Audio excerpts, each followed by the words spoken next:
Hello, my name is Cris Duncan. I'm the founder of Find Your Focus Photograph Education, and today I want to talk about something really fun that you can do at your weddings to really make some of your detail images just really sing and pop, and that is painting with light.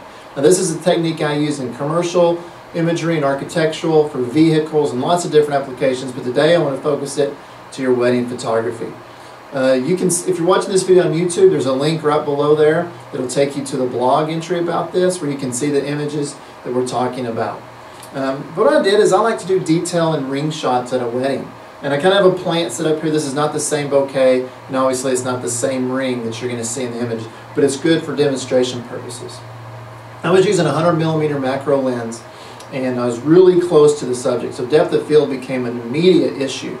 So I believe I needed to shoot this around f22, somewhere in that range, to have the depth of field through the ring and into the flower bouquet that I had these rings set on. And I didn't want to use a speed light and get a really hard shadow because it's such a small light source. There wasn't a whole lot of ambient light, as you know, in receptions. So this was a great way to do a paint with light. Set my macro, my camera up on a bulb exposure on a tripod, and set my aperture at f22 because that's what I needed to be. And then I just needed to calculate my exposure for how long. And I don't have a lot of time at weddings to guess and to champ and do this, so I just wanted to calculate and get it right. So I'm going to show you how to do that and take the guesswork out of it. One thing to remember when you're doing this is if you can have a handheld meter. I use this Iconic 758 from the Mac group. Get them at arlingtoncamera.com. It's a great little meter. So a meter is necessary, of course a tripod, and understanding that a stop is half or double the amount of light. Once you kind of get that concept, it's really easy to calculate your exposure, and I'm going to show you how we did that.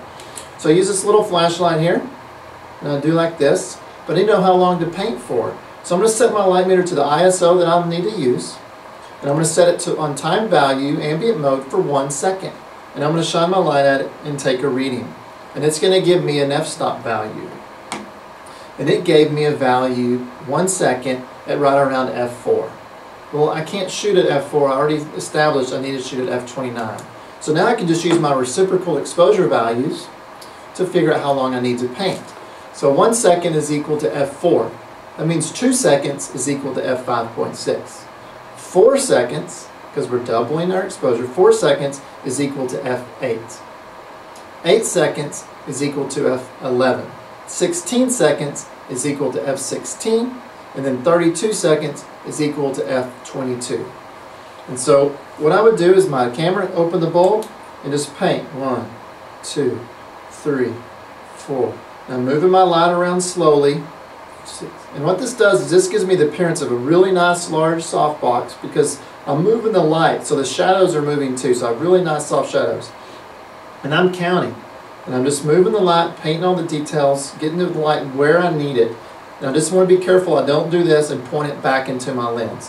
I paint, and once I count my 32 seconds, turn the light off, close the shutter, and I've got a really great exposure of this ring. And the great side of this is you can miss your exposure about half a stop. So I had about 8 seconds of latitude either to underexpose or to overexpose my image and still be able to take that raw file back into Lightroom and bring back my exposure and still have all my clarity and my detail and color ranges that I need with that.